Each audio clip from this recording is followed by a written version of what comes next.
Hello guys, welcome back to my channel it's flower. আজকে আমি তোমাদের বলবো কী করে কাঠগোলাপ গাছের কাটিং থেকে সহজ পদ্ধতিতে চারা তৈরি করবে।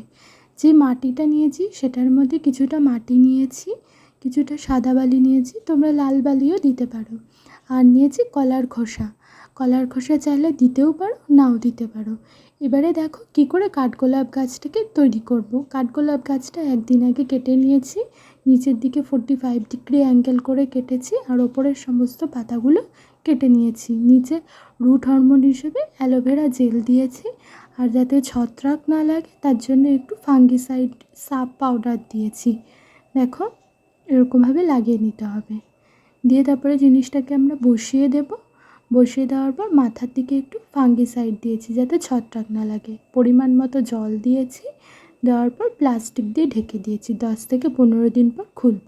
তোমাদের যদি ভিডিওটি ভালো লাগে প্লিজ লাইক, শেয়ার, সাবস্ক্রাইব করে দিও। Thank you.